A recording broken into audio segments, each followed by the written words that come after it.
ಮಕ್ಕಳೇ, ಎಲ್ಲರೂ ಹೇಗಿದ್ದೀರಾ? ಚೆನ್ನಾಗಿದ್ದೀರಾ ಅಲ್ವಾ? ಓಕೆ, ಚೆನ್ನಾಗಿರಿ, ಮನೇಲೇ ಇರಿ, ಓದ್ತಾ ಇರಿ.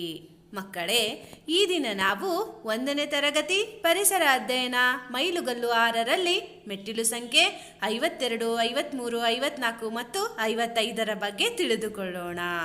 ಮಕ್ಕಳೇ, ಹಿಂದಿನ ವಿಡಿಯೋದಲ್ಲಿ ನಾವು ಆಹಾರದ ಅವಶ್ಯಕತೆ, ನಮಗೆ ಸ್ಥಳೀಯವಾಗಿ ಸಿಗುವಂತಹ ಆಹಾರ ಧಾನ್ಯಗಳು ಯಾವ್ಯಾವು ಎಂಬುದರ ಬಗ್ಗೆ ತಿಳ್ಕೊಂಡಿದ್ವಿ. ಮಕ್ಕಳೇ, ಆಹಾರ ಧಾನ್ಯಗಳು ಅಕ್ಕಿ, ಗೋಧಿ, ರಾಗಿ, ಜೋಳ ಇವುಗಳ ಬಗ್ಗೆ ತಿಳ್ಕೊಂಡಿದ್ವಿ ಅಲ್ವಾ? ಹಾಗೆ ಅವುಗಳನ್ನು ಉಪಯೋಗಿಸಿ ಮನೆಯಲ್ಲಿ ಮಾಡುವಂತಹ ವಿವಿಧ ರೀತಿಯ ಆಹಾರ ತಿಂಡಿಗಳು ಅಡುಗೆಗಳ ಬಗ್ಗೆ ನಾವೇನು ಮಾಡಿದ್ವಿ? ತಿಳ್ಕೊಂಡಿದ್ವಿ. ಹಬ್ಬ ಹರಿದಿನಗಳಲ್ಲಂತೂ ವಿವಿಧ ರೀತಿಯ ರುಚಿಯಾದ ಅಡುಗೆಗಳನ್ನು ಮಾಡ್ತಾರೆ ಅನ್ನೋದನ್ನು ನಾವು ತಿಳ್ಕೊಂಡಿದ್ವಿ ಅಲ್ವಾ ಮಕ್ಕಳೇ, ಪ್ರಾಣಿಗಳಿಂದಲೂ ಸಹ ನಮಗೆ ಆಹಾರ ವಸ್ತುಗಳು ಸಿಗ್ತವೆ ಅನ್ನೋದನ್ನು ನೀವು ಹಿಂದಿನ ತರಗತಿಯಲ್ಲಿ ತಿಳ್ಕೊಂಡಿದ್ರಿ. ಅವುಗಳಿಂದನೂ ಸಹ ವಿವಿಧ ರೀತಿಯ ರುಚಿಯಾದ ಅಡುಗೆನ ಮಾಡಿಕೊಂಡು ತಿಂತಾರೆ. ಹಾಗೆ ಹಾಲು ಒಂದು ಸಂಪೂರ್ಣ ಆಹಾರ, ಹಾಲಿನಲ್ಲಿ ಶಕ್ತಿ ಇದೆ ಅನ್ನೋದನ್ನು ನಾವು ಕಲ್ತಿದ್ವಿ. ಮಕ್ಕಳೇ, ನಂತರದಲ್ಲಿ ನಾವು ಹಣ್ಣು, ತರಕಾರಿ, ಸೊಪ್ಪು ಇವುಗಳು ನಮಗೆ ಸಸ್ಯದಿಂದ ಸಿಗುವಂತಹ ಆಹಾರ ವಸ್ತುಗಳು ಎಂಬುದನ್ನು ಸಹ ಕಲ್ತಿದ್ವಿ. ಇವುಗಳನ್ನು ಸಹ ನಾವು ಅಡುಗೆಗೆ ಉಪಯೋಗಿಸ್ತೀವಿ. ಇವನ್ನ ನಾವು ತಿನ್ನಬೇಕು. ಮಕ್ಕಳೇ, 52 ಮತ್ತು 53 ಕ್ರಾಫ್ಟ್ ಚಟುವಟಿಕೆ ಆಗಿದೆ. ಇಲ್ಲಿ ನೋಡಿ, ಇಲ್ಲಿ 4 ಚಿತ್ರಗಳನ್ನು ಕೊಟ್ಟಿದ್ದಾರೆ. ಚುಕ್ಕಿಗಳನ್ನು ಸೇರಿಸಿ ಇವುಗಳಿಗೆ ಸೂಕ್ತವಾದ ಬಣ್ಣವನ್ನು ತುಂಬಿ ಈ ಚಟುವಟಿಕೆನ ನೀವು ಸಂಪೂರ್ಣ ಮಾಡಬೇಕು ಮಕ್ಕಳೇ. 54ನೇ ಮೆಟ್ಟಿಲು ಸಂಖ್ಯೆ ಗೆರೆ ಎಳೆದು ಹೊಂದಿಸು ಅಂತ ಇದೆ. ಇಲ್ಲಿ ಸೂಚನೆ ಏನಿದೆ?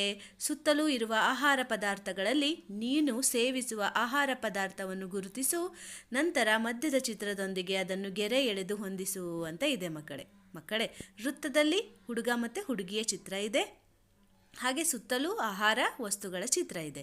ನೀವು ತಿಂದಿರುವಂತಹ ಆಹಾರ ವಸ್ತುಗಳಿಗೆ ಮಾತ್ರ ನೀವೇನು ಮಾಡಬೇಕು? ನಿಮ್ಮ ಚಿತ್ರಕ್ಕೆ ಗೆರೆ ಎಳೆಯಬೇಕು. ನೋಡಿ, ಉದಾಹರಣೆಗೆ ಇಲ್ಲಿ ಕಬ್ಬಿನ ಚಿತ್ರ ಇದೆ ಮಕ್ಕಳೇ. ನೀವು ಕಬ್ಬನ್ನು ತಿಂದಿರಾ? ಕಬ್ಬನ್ನು ನೀವು ತಿಂದಿದ್ರೆ ಮಾತ್ರ ಏನು ಮಾಡಬೇಕು? ನಿಮ್ಮ ಚಿತ್ರಕ್ಕೆ ಗೆರೆನ ಎಳೆದು ಈ ಚಟುವಟಿಕೆನ ಪೂರ್ಣಗೊಳಿಸಿ ನಿಮ್ಮ ಸುಗಮಕಾರರಿಗೆ ತೋರಿಸಬೇಕು. ಮಕ್ಕಳೇ, 55ನೇ ಮೆಟ್ಟಿಲು ಸಂಖ್ಯೆ ಉತ್ತರಿಸು ಅಂತ ಇದೆ ಮಕ್ಕಳೇ. ಇಲ್ಲಿ ಸೂಚನೆ ಏನಿದೆ? ಈ ಕೆಳಗಿನ ಚಿತ್ರಗಳನ್ನು ಗಮನಿಸು. ವೃತ್ತದಲ್ಲಿರುವ ಆಹಾರ ವಸ್ತುಗಳನ್ನು ಬಳಸಿ ತಯಾರಿಸಿದ ಆಹಾರದ ತಿನಿಸುಗಳಿಗೆ ಗೆರೆ ಹಾಕು ಅಂತ ಇದೆ ಮಕ್ಕಳೇ. ವೃತ್ತದ ಮಧ್ಯದಲ್ಲಿ ಆಹಾರ ಧಾನ್ಯಗಳ ಚಿತ್ರ ಇದೆ ನೋಡಿ. ಗೋಧಿ, ಅಕ್ಕಿ, ಹಾಲು ಮತ್ತು ಜೋಳ, ರಾಗಿಯ ಚಿತ್ರ ಇದೆ. ಇವುಗಳನ್ನು ಬಳಸಿ ತಯಾರಿಸಿದಂತಹ ಅಡುಗೆ ಪದಾರ್ಥಗಳು ಅಂದರೆ ತಿನಿಸುಗಳ ಚಿತ್ರನೂ ಇದೆ.